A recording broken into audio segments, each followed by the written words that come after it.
नमस्कार, मैं अश्विनी विजय प्रकाश पारिक और आप देख रहे हैं नेताजी नॉन पॉलिटिकल। राजस्थान के शिक्षा मंत्री मदन दिलावर जी आज हमारे साथ हैं।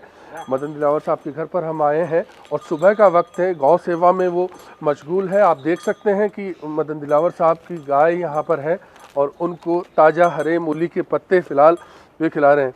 आपका बहुत बहुत स्वागत है ATV भारत पर दिलावर साहब। धन्यवाद। गौ सेवा, क्या सुबह की शुरुआत का यही शगल रहता है आपका? और ये गो प्रेम कब से आपके अंदर रहा? तारीख तो ढूंढना पड़ेगा, लेकिन मैं जी मैं हमेशा से ही गाय के प्रति मेरा बहुत सम्मान है। जी बिल्कुल, हम इस बात को देखते समझते भी आए हैं। जैसा कि चर्चा होती रहती है, गौमूत्र को भी आप बढ़ावा देते हैं, गौमूत्र पान स्वयं भी आप करते हैं। इसके पीछे कोई खास वजह आप मानते हैं? देखो, गाय से बड़ा हमारा रक्षक कोई नहीं है जी। और मैं इसलिए कह रहा हूँ, जब अनादिकाल में खेती प्रारंभ की होगी हमारे पूर्वजों ने जी, तब एक ही प्राणी गौ माता साथ ऐसी थी जिसने अपना बच्चा किसानों को देकर कहा कि इनकी सहायता करो जी। और उन्होंने खुद ने हल में जुट करके हमारे पेट भरने के लिए खेती को उपजाऊ बनाकर खाद्यान्न पैदा करने में सहायता की जी। अन्यथा मैंने ऐसा कोई नहीं देखा जो अपना बेटे को इतने कठिन काम के लिए लगा दे। इसलिए रहा। दूसरा क्या है जी। कि गौमाता एक ऐसा है कि मेरी जानकारी के अनुसार ये 24 घंटा ऑक्सीजन देती है और जो ऑक्सीजन देती है जिसकी ज़रूरत सब प्राणियों को और मानव को होती है। जब ऑक्सीजन की कमी हो जाती है तो कार्बन डाइऑक्साइड की अधिकता हो जाती है। वो कार्बन मोनोऑक्साइड गैस बनाती है जो हम सब लोगों के लिए जहरीली गैस है। अगला है कि इसका मल मूत्र सब मानव के काम आता है। हमारी खेती को उपजाऊ बनाने के लिए इसका मल मूत्र प्रमुख है। यदि इसका मलमूत्र ना हो तो हमारी खेती उपजाऊ नहीं हो सकती, यानी खाद्यान्न देने से मना कर देगी। इसलिए हमारे जितने भी धर्म ग्रंथ हैं उनमें गौमाता के बारे में बहुत सम्मानजनक लिखा गया है। आपके पास यहाँ कितनी गायें हैं और क्या समय निकाल पाते हैं गौ सेवा के लिए? मेरे पास 2 गायें हैं, 2 इनके बच्चे हैं। कुल मिला के 4 हैं। कोशिश करते हैं कि गौ सेवा करें। अब कई बार तो बाहर रहना पड़ता है तो असंभव रहता है।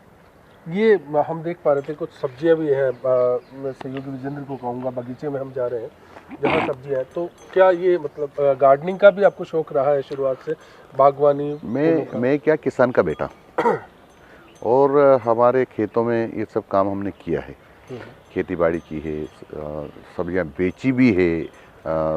हमारे खेत में होती थी, उसको भी बेचने जाते थे गांव में, और जब हमारे खेत की ख़त्म हो जाती तो खरीद कर लाकर भी बेचते थे हम लोग। तो ये भी हमने काम किया, इसलिए किसान का बेटा होने के नाते ये स्वाभाविक है। जी, हम देख पा रहे हैं तो यहाँ मतलब ऑर्गेनिक सब्जी, गाय की खाद इस्तेमाल करते हैं और गाय का दूध इस्तेमाल करते हैं और पूरी तरह से आप इस व्यवस्था में विश्वास करते हैं। मैंने शुरुआत में जिक्र किया था आपके स्वागत का, उस बात से एक बात और याद आई कि आप फिलहाल स्वागत में माला स्वीकार नहीं करते। इसके पीछे कोई खास वजह? देखो, पहले तो ये था कि जब तक भगवान राम का मंदिर उनकी जन्मभूमि पर अयोध्या में नहीं बनेगा तब तक माला नहीं पहनूंगा। ये फरवरी 90 में मैंने संकल्प लिया था जी। ये पूरा हुआ। उसके 5 दिन बाद मैंने दूसरा संकल्प लिया कि जब तक भगवान श्री कृष्ण का मंदिर मथुरा में उनकी जन्मभूमि पर नहीं बनेगा तब तक माला नहीं पहनूंगा। तो ये एक बड़ी वजह है। मैं अब उस दौर पे आता हूँ 1990, जब आप शुरुआत कर रहे थे, गांव से कोटा आना हुआ, एक स्ट्रगल का दौर रहा। कैसा रहा? सुना कि आप पहले कपड़े का कारोबार किया करते थे।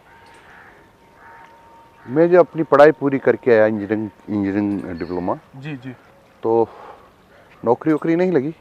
आर्थिक स्थिति परिवार की ठीक नहीं थी। तो मेरे बड़े भाई साइकिल से कपड़े बेचने का काम करते थे जी। हमने भी प्रारंभ कर दिया और 2-3 वर्ष तक मैंने ये कपड़े का काम किया है। साइकिल पर कपड़े बांधकर पीछे गांठ और गांव-गांव जाकर बेचा करते थे। गांव से कोटा आने का सफ़र आपका कैसा रहा? 12 कोटा तक आप पहुँचे, क्या स्ट्रगल रही उस दौर में आपके लिए? क्योंकि बरसात में साइकिल नहीं चला करती थी, क्योंकि इतने रोड नहीं थे। तो फिर सोचा कि ये परिवार कैसे चलेगा।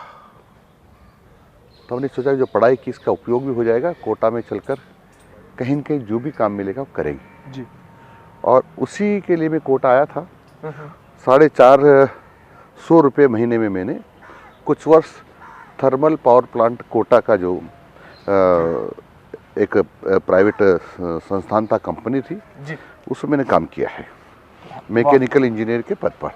फिर आप संघ के कार्यों में, विश्व हिंदू परिषद के कार्यों में भी मैं जुटे? संघ का संयोजक बचपन से हूँ जी 13 वर्ष की उम्र से संघ का संयोजक हूँ जी। और वह संयोजक हूँ का मतलब हूँ।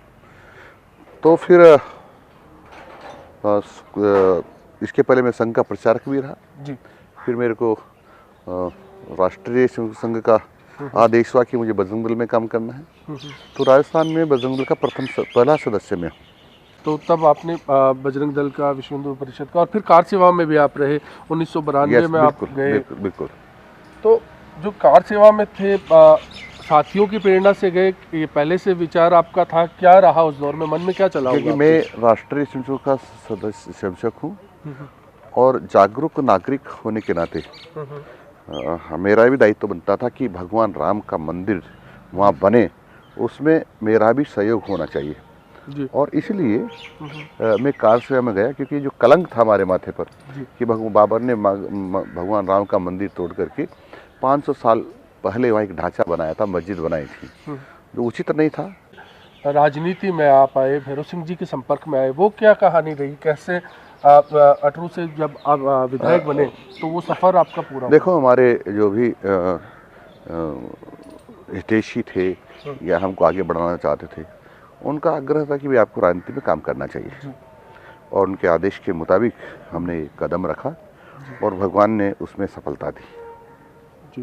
तो भैरव सिंह जी से आप सीधे संपर्क में आए या फिर कोई माध्यम बना? किस तरह से वो रहा राजनीति का सफर? वो दरअसल हम दर्शकों की सहूलियत के लिए आपसे देखो क्या है कि माननीय भैरव सिंह जी का नाम मैंने सुना था जी।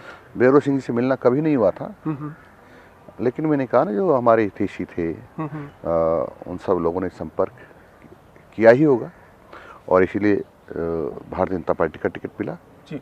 चलिए, प्रकृति की बात आ रही थी, हम अभी फिलहाल दर्शकों को बता दें कि बागवानी और ख़ासतौर पर सब्जियां घर की ही इस्तेमाल करने का दिलावर साहब को शौक़ है। आप देख सकते हैं उनकी सब्जियों के बगीचे में फ़िलहाल हमें कुछ फूल भी यहाँ पर लगे हुए हैं। जो मौसम के हिसाब की सब्जियां हैं वो यहाँ पर मौजूद हैं, उसके साथ खुद की खाद भी बना रहे हैं।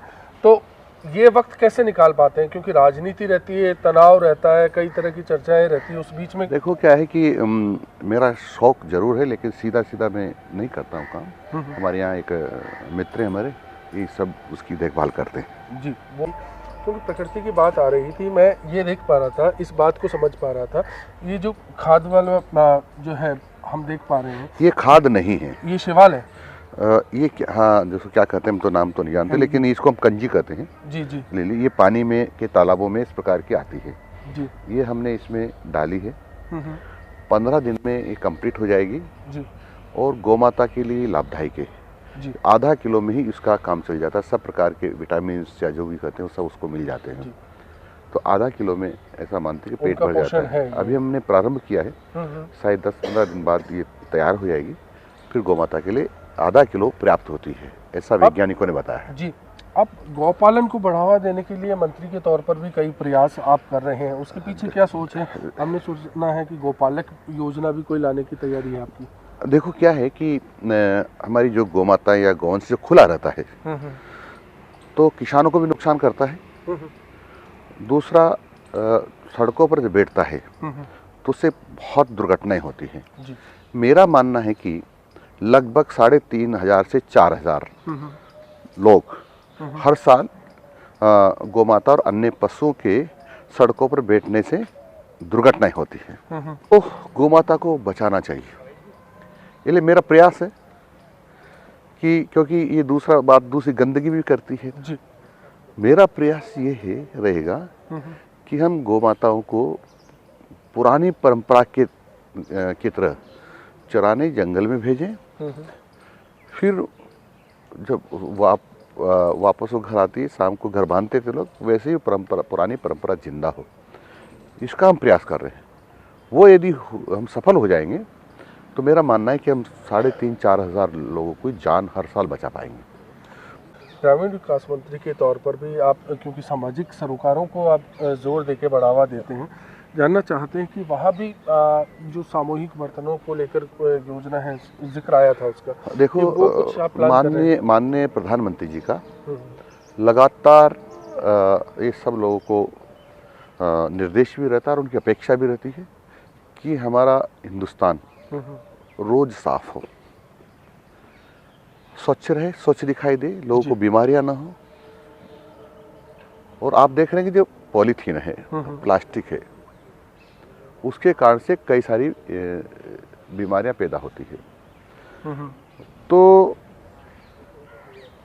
हमने ये विचार किया है कि गांव में या शहरों में जो डिस्पोजल आइटम्स हैं, जैसे पत्तल है, दोना है, गिलास है, इसमें एक परत पॉलीथीन की होती है, और जब गर्म खाद्य सामग्री या पेय सामग्री जब उनके संपर्क में आती है तो कुछ पार्टिकल्स उसके माध्यम से हमारे पेट में चले जाते हैं, जिससे कैंसर जैसी भयंकर बीमारियां होती है, बीमारियां होती है। तो हम पॉलीथीन के विरुद्ध और डिस्पोजल आइटम्स हैं उसके विरुद्ध एक अभियान चलाने की कोशिश कर रहे हैं, ताकि लोग बीमारियों से ग्रस्त ना हो, बीमार ना हो। और इसीलिए हम निवेदन कर रहे हैं राजस्थान की जनता से कि हर गांव में, हर मोहल्ले में एक बर्तन बैंक बनना चाहिए जी, ताकि उस मोहल्ले को या उस गांव के लोगों को जब मांगलिक कार्यों में ज़रूरत पड़े बर्तनों की, क्योंकि वो मेहमान आते हैं, हम आमंत्रण करते हैं, मेहमान आते हैं, इतने सारे बर्तन हम इकट्ठे नहीं कर पाते होते हैं, इसलिए वो फिर डिस्पोजल की ओर जाते हैं। यदि हर गांव में इस प्रकार का बर्तन बैंक बन जाएगा तो वहाँ से बर्तनों को बहुत ही नॉमिनल रेट पर किराए से ला सकते हैं और फिर वापस जमा करा सकते हैं। दिलावर साहब, राजनीति और परिवार को कैसे व्यवस्थित करते हैं, क्योंकि हम देखते हैं लगातार आपकी मसरूफियत रहती है, आप दौरों में व्यस्त रहते हैं, उसके साथ साथ परिवार जो है इन दायित्वों से अलग कैसे उस चीज़ को मैनेज करते हैं? क्या एक छुट्टी का दिन निकाल कर आप परिवार के साथ रहना पसंद करते हैं? ये को क्या है, अब बच्चे हमारे बड़े बड़े हो गए हैं जी, परंतु फिर भी परिवार में नाराज़गी तो रहती है, क्योंकि समय नहीं दे पाते, कोशिश करते पर चाहते हुए भी संभव नहीं हो पाता है। फिर भी हमारे घर वाले अभ्यस्त हो गए हैं, क्योंकि मैं पिछले 30-35 साल से राजनीति में हूँ, तीसरी बार मंत्री हूँ, पर अब ज़्यादा पहले की अपेक्षा अब ज़्यादा व्यस्तता है। जी दिलावर, बच्चे फिलहाल क्या कर रहे हैं, करियर किस तरह से उनका चल रहा है? मेरे 3 बच्चे हैं, एक बेटी डॉक्टर है, एक बेटे ने पायलट का कमर्शियल कोर्स किया था, कुछ दिनों उसने हवाई जहाज उड़ाई, अब वो अपना काम कर रहा है। दूसरे बच्चे के पास एक पेट्रोल पंप है। जी, शुक्रिया, बहुत बहुत धन्यवाद दिलावर साहब आपका। तो नेताजी नॉन पॉलिटिकल में गैर राजनीतिक संवाद, जहाँ पर कोशिश होती कि एक व्यक्ति क्या सोच रखता है जो आमतौर की राजनीतिक दिनचर्या है उससे अलग आपको नज़र आए, वो किरदार बाहर कैसा दिखता है वो समझने की ज़रूरत होती है। आज इस कड़ी में इतना ही, अगले मोड़ पर फिर कोई नई शख्सियत होगी, उनसे मुलाकात करेंगे। नमस्कार।